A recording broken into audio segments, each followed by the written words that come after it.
السلام علیکم ورحمۃ اللہ وبرکاتہ۔ قابل قدر واجب الاحترام تمام سامعین و ناظرین، آپ کا میں دل سے شکریہ ادا کرتا ہوں کہ آپ تمام حضرات نے اپنا قیمتی وقت نکال کر اس ویڈیو کو دیکھنے کی زحمت فرمائی۔ حضرت مفتی ابوبکر صاحب جابر قاسمی دامت برکاتہم کی شخصیت کسی تعارف کی محتاج نہیں ہے۔ دینداروں اور علماء کا بڑا مجمع ہے، ایک بڑی جماعت ہے جو حضرت کو پہچانتی بھی ہے اور جانتی بھی ہے۔ علم و عمل اور تجربات کا مجموعہ ہے حضرت کی شخصیت۔ تو آج ہم ماشاءاللہ سے حضرت کے پاس حاضر ہے اور حضرت سے چند سوالات ہے، اس کا سلسلہ ہم شروع کریں گے انشاءاللہ تبارک و تعالی۔ بغیر وقت کو ضائع کرتے ہوئے ہم حضرت سے سوالات کا سلسلہ شروع کرتے ہیں۔ پہلا جو سوال ہے مفتی صاحب سے یہ ہے کہ یہ جو حالات مسلمانوں کے اوپر موجودہ دور میں آ رہے ہیں، مسلسل طور پر جو آ رہے ہیں، یہ حالات عذاب ہے یا آزمائش ہے؟ اگر عذاب ہے تو کیسے عذاب ہے، اور آزمائش ہے تو کیسے آزمائش ہے؟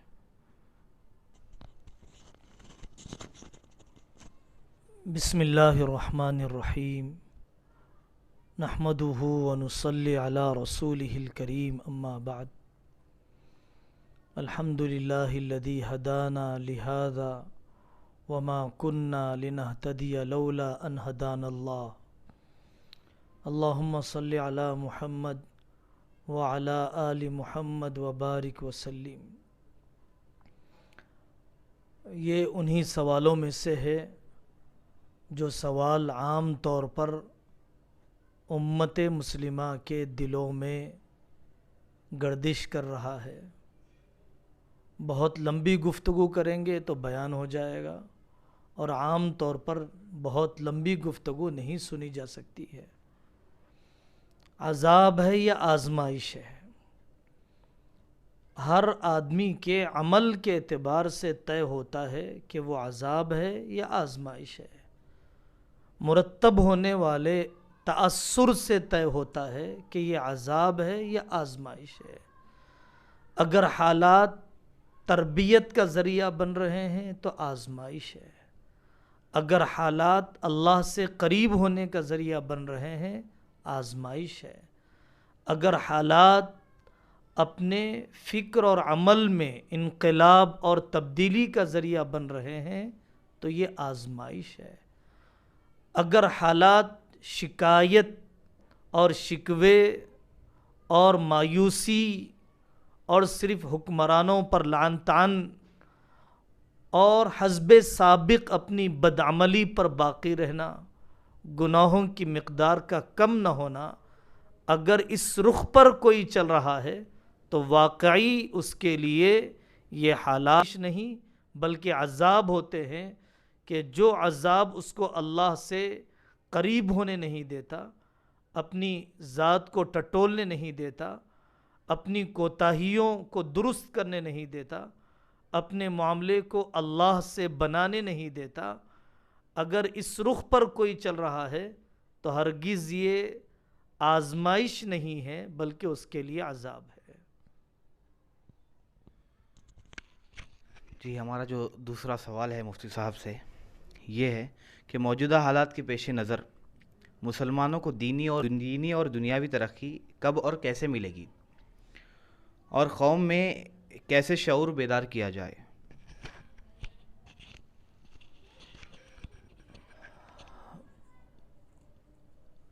دینی ترقی اور دنیاوی ترقی موجودہ حالات میں اور قوم میں شعور کیسے بیدار کیا جائے، سوال کے 4 حصے بن جاتے ہیں۔ دینی دنیاوی ترقی، شعور کیسے بیدار کیا جائے، موجودہ زمانے میں کیسے بیدار کیا جائے۔ ترقی وہی ہے جس کو اسلام ترقی دیتا ہے، ترقی قرار دیتا ہے۔ ترقی وہی ہے جو دین پر استقامت کے ساتھ ہو۔ ترقی وہی ہے جو خدا ترسی اور خدا سے تعلق بڑھاتے ہوئے ہو۔ ترقی وہی ہے جو انسانیت کے درد کے ساتھ ہو، ترقی وہی ہے جو دل اور روح کے تقاضوں کو پورا کرتے ہوئے ہو، حیا پنپ رہی ہو، پاک دامنی بڑھ رہی ہو، غربت کا درد آ رہا ہو، ظلم و ستم گھٹ رہی ہو، تو یہ ترقی ہے۔ یہ ترقی دینی کے ساتھ ہی جڑی ہوئی ہے، دینی اعمال کے ساتھ ہی جڑی ہوئی ہے۔ شعور کیسے بیدار کیا جائے؟ ہر آدمی اپنے بس کے چراغ جلائے، ہر آدمی اپنے بس کے ڈول ڈالے، ہر آدمی اپنے دائرۂ کار میں کوشش کرے۔ ایک مزدور اپنی مزدوری میں، ایک تاجر اپنے تاجروں کے بڑے حلقے میں، ایک محلے کا باشندہ پورے محلے کی سطح پر، ایک بیٹا اپنے بھائی بہنوں پر، ایک باپ اپنی اولاد پر، امت کا ہر طبقہ اپنے حصے کی ذمہ داری اگر نبھا لیتا ہے، اس سلسلے کا شعور بیدار ہو جائے گا۔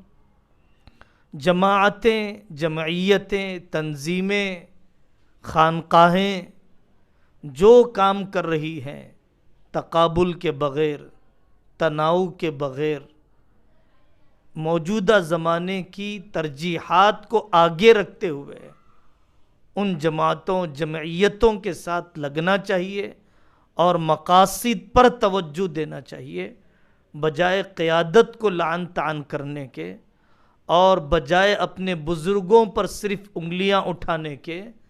ہمیں کامیاب مقتدی اور کامیاب فالوور اور مثالی طور پر ان کی فکروں کو آگے بڑھانے والا بننا چاہیے، بجائے اس کے کہ قائدوں کو نمبر دینے ہم لگ جائیں اور بجائے اس کے کہ جماعتوں، جمعیتوں کی ہم قیمت لگانے لگ جائیں۔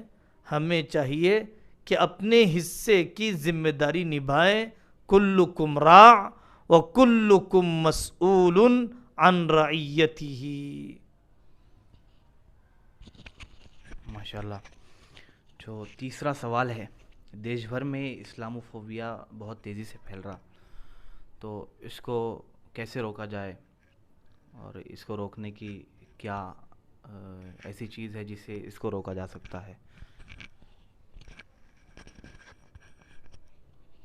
یہ بات اچھی طرح ہمیں یاد رکھنا چاہیے کہ اسلام دشمن طاقتیں اور اشرار اور فساد پسند طبیعتیں حضرت رسول اللہ صلی اللہ علیہ وسلم کے زمانے سے لے کر اس زمانے تک پروپیگنڈے کی پوری طاقت اور اسلام اور مسلمانوں کے خلاف نفرتیں اگلنے ابلنے پھیلانے کی پوری صلاحیتیں جھونکتی رہی ہیں۔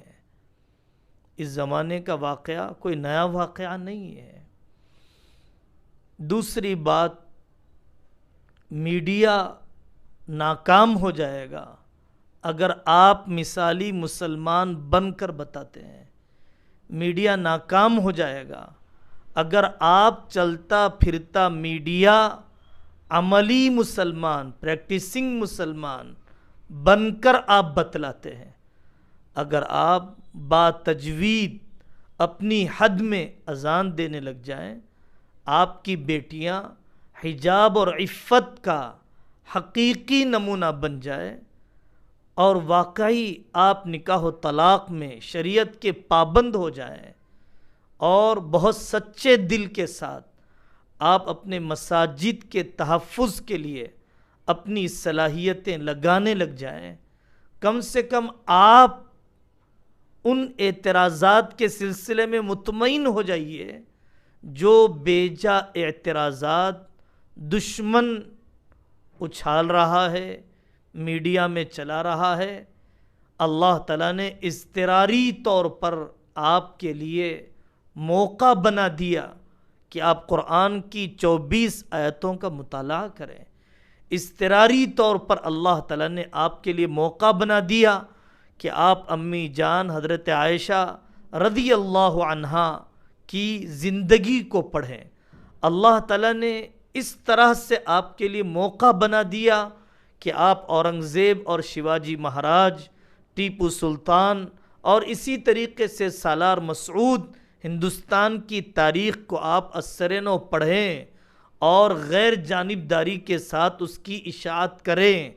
اللہ تعالیٰ نے ایک موقع آپ کو دے دیا ہے کہ اس ملک کے باشندوں کو پوری جرأت کے ساتھ اپنی کمپنیوں میں، اپنی ملازمتوں میں اور اپنے دوستوں میں ان موضوعات پر آپ گفتگو کریں جن موضوعات کو میڈیا میں اچھالا جا رہا ہے۔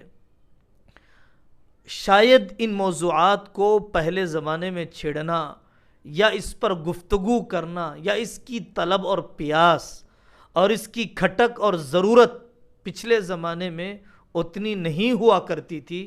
اس زمانے میں جیسے ہر چبوترے، ہر محفل اور ہر چینل کا یہ عنوان بن چکا ہے، اب موقع ہے کہ آپ اپنی نسل کو باشعور بنائیں۔ اب موقع ہے کہ آپ اپنے حلقہ احباب میں ان اعتراضات سے متعلق اطمینان بخش جوابات آپ پہنچائیں، مطالعہ کریں۔ اس سلسلے میں جو کتابیں عقل اور نقل کی روشنی میں موجودہ زمانے کی زبان اور ان کے انٹلیکچول لیول کے مطابق جو کتابیں تیار کی جا رہی ہے، اسے پڑھ کر سمجھ کر پہنچانے کا اللہ تبارک و تعالیٰ نے ایک موقع دیا ہے۔ بات وہی ہے کہ اس چیلنج کو اپورچونٹی بنایا جا سکتا ہے، ان مسائل کو مواقع میں بدلا جا سکتا ہے، اور جو پیاسے دماغ ہیں اور سلیم الطبع لوگ ہیں اور طالبانہ مزاج رکھنے والے اس ملک کے باشندے ہیں، ان تک کھلے دل کے ساتھ علمی پیمانے، استدلالی انداز میں اسلام کو پہنچانے کا اللہ تعالیٰ نے ایک موقع عطا فرمایا۔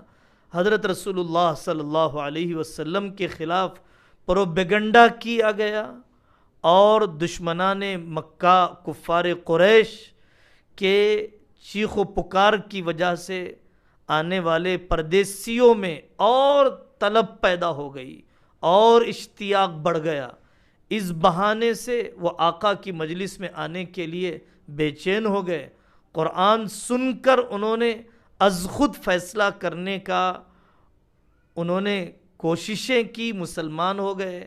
اب موقع ہے اذان کا ترجمہ ان کو بتلایا جائے، اب موقع ہے کہ 24 آیتوں کا پس منظر ان کو بتایا جائے، اب موقع ہے کہ مہابھارت کی جنگ اور دنیا بھر کے اندر جتنے ہٹلر گزرے ہیں ان میں سے کتنوں کا تعلق اسلام سے تھا، جتنے چنگیز خان گزرے ہیں ان میں سے کتنوں کا تعلق اسلام سے تھا۔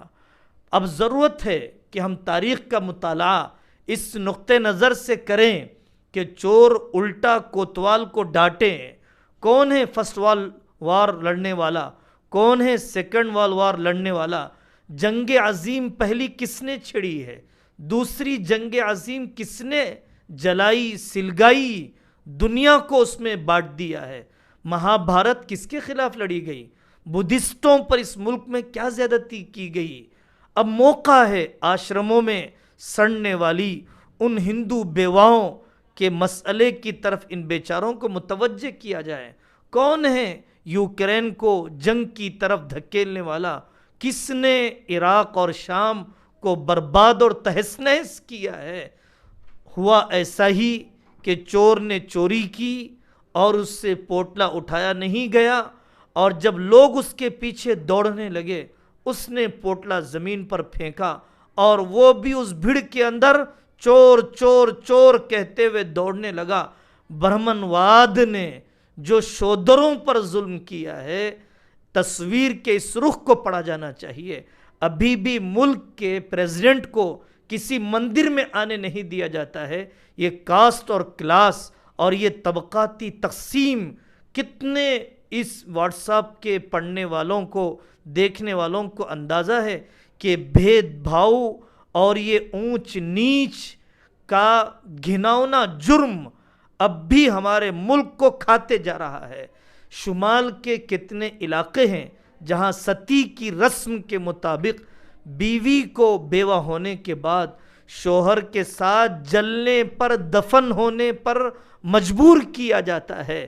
پنجاب وغیرہ کے علاقے میں کتنی مسجدیں ہیں جن کو مندروں میں بدل دیا گیا، آج کیا اس کے مینارے اور گنبد مسجد ہونے کی گواہی نہیں دیتے ہیں؟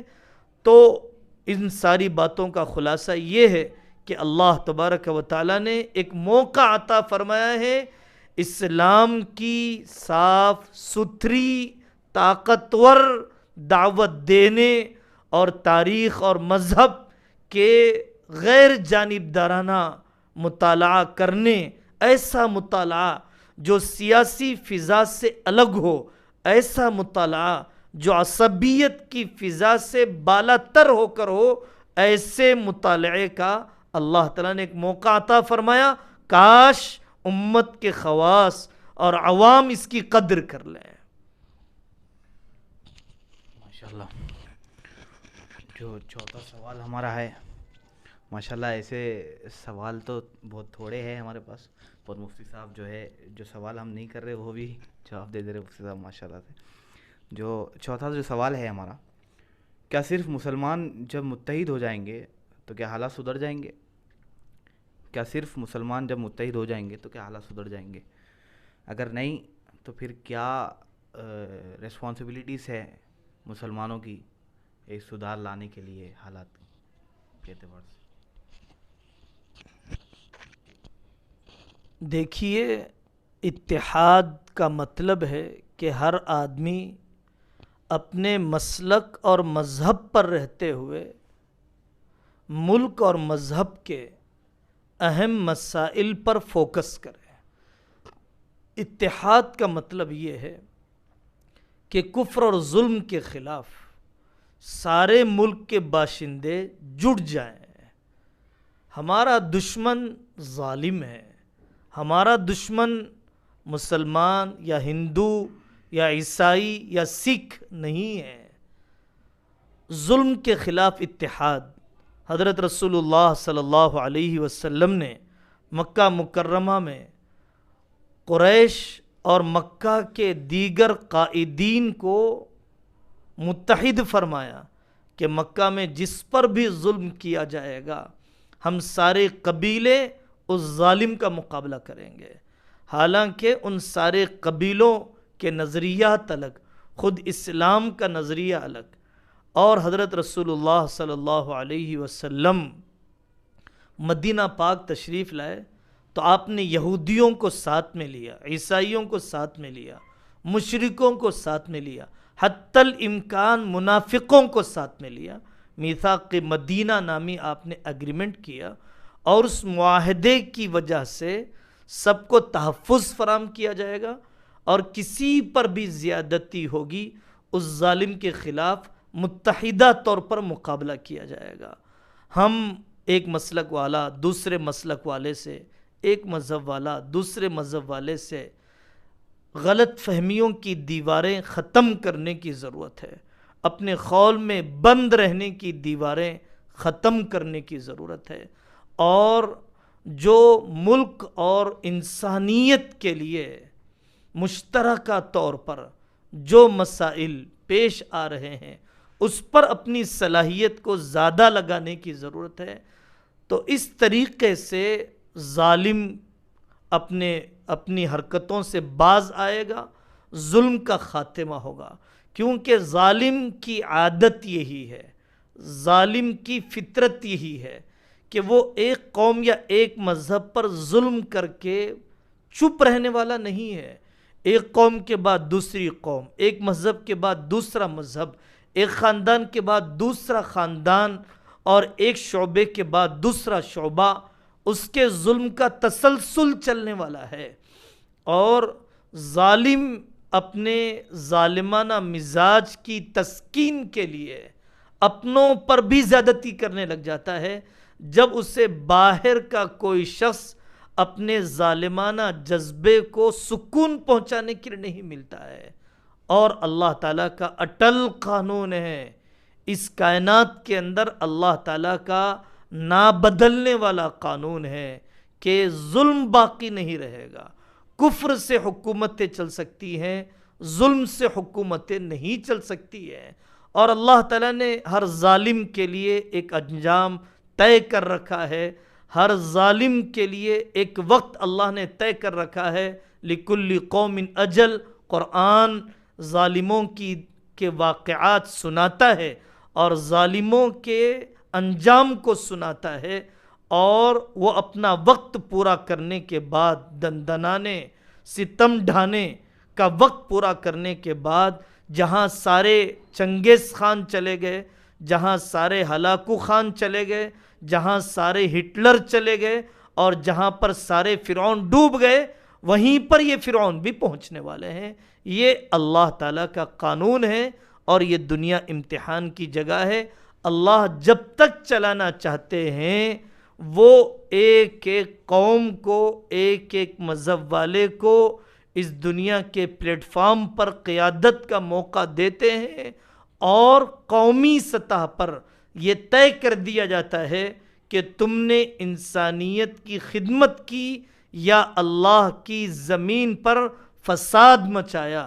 تم نے وسعت ظرفی کے ساتھ ساری دنیا میں امن قائم کیا یا تنگ ظرفی کے ساتھ دنیا میں فرقہ واریت اور فساد انگیزی کرتے رہے. یہ ہر قوم کا امتحان لیا جا رہا ہے، یہ ہر مذہب والے کا امتحان لیا جا رہا ہے، یہ ہر برادری اور خاندان اور ہر فرد کا امتحان لیا جا رہا ہے. لِيَبْلُوَكُمْ أَيُّكُمْ أَحْسَنُ عَمَلًا.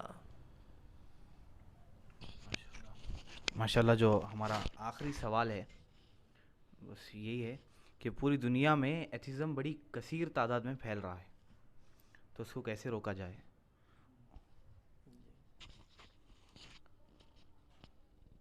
ایتھیزم خدا بیزاری اور خدا کا انکار، واقعی آپ نے صحیح فرمایا کہ سب سے بڑھتا ہوا مذہب ہے.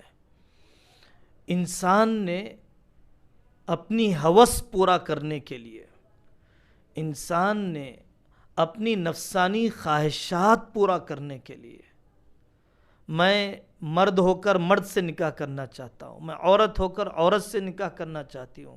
سود کو حرام کیوں کیا جا رہا ہے؟ ماں بہنوں کے فرق کو کیوں باقی رکھا جا رہا ہے؟ کیوں شراب پینے سے روک رہے ہیں آپ؟ یہ ساری پابندیاں انسانوں کے لیے رکاوٹ بن جاتی ہیں مذہب کی وجہ سے، اپنے اور خواہشات میں خدا کو لانے کی وجہ سے. لیکن جب خدا کا خوف اور خدا کو ہی درمیان سے نکال دیا جائے تو ظاہر ہے کہ انسان بے لگام ہو جائے گا، آوارہ ذہن، آوارہ فکر، آوارہ طبیعت ہو جائے گا. تو انسانوں کو شیطان نے یہ راستہ سجھایا کہ خدا کا ہی انکار کر دیا جائے. حالانکہ ایتھیزم اور الحاد کے خلاف کافی لکھا جا رہا ہے، لکھا جا چکا ہے. قدرت ایک اللہ کی گواہی دیتی ہے. ایتھیزم اور الحاد ملحدوں کے پاس کوئی مضبوط دلیل نہیں ہوا کرتی ہے. حالات آنے پر وہ بھی اللہ کو ہی پکارتے ہیں، بیماریوں میں وہ بھی اللہ کو ہی پکارتے ہیں. اللہ کو درمیان سے نکال دیا جائے تو پھر دنیا کا نظام چلانے کا کوئی ضابطہ، کوئی اصول باقی نہیں رہے گا. خدا فراموشی کی سزا خود فراموشی ہوا کرتی ہے. جو خدا کو بھول جاتا ہے وہ خود بھی کہاں سے آیا تھا، کہاں پر اسے جانا ہے وہ بھول جاتا ہے. جرائم کی روک تھام نہیں ہو سکتی ہے اگر خدا کے تصور کو ختم کر دیا جائے. دنیا کے اندر ابلتی ہوئی بے حیائی کو روکا نہیں جا سکتا ہے خدا کے تصور کے بغیر. جسم ڈھانکنے اور بے لباس کرنے کا کوئی پیمانہ نہیں دیا جا سکتا ہے خدا کو مانے بغیر. دل کا حقیقی چین حاصل نہیں کیا جا سکتا ہے خدا کی محبت کے بغیر. یہ سب حقیقتیں ہیں اللہ تبارک و تعالی ہم علماء کو، ہم خطباء کو، ہم اہل مدارس کو توفیق دے کہ جیسے قادیانیت کے خلاف، عیسائیت کے خلاف، یہودیت کے خلاف اور دیگر مذاہب اور فرق ضالہ کے خلاف بڑا لٹریچر، بڑا مشن، بڑی تحریکیں چلائی گئی ہیں، ایسے ہی پوری درد مندی کے ساتھ، پوری درد مندی، پوری دل سوزی اور پوری دعا کی طاقت کو لگاتے ہوئے ان ملحدوں پر بھی محنت کرنا چاہیے۔ صرف مباحثے کافی نہیں ہے، صرف ڈیبیٹس کافی نہیں ہے۔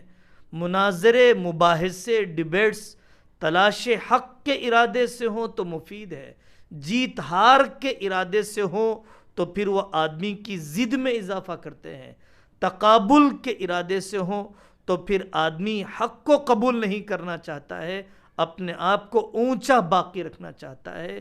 اس کو چپ کرنا ہماری منزل اور مقصود نہ ہو، بلکہ مد مقابل کو سیٹسفائیڈ کرنا اور مطمئن کرنا ہماری منزل اور ہمارا ٹارگٹ ہو، اس پر جمعہ میں عنوان بنایا جائے، مکاتب میں وجود باری اور اللہ تعالیٰ کی قدرت پر دلائل بتلائے جائیں۔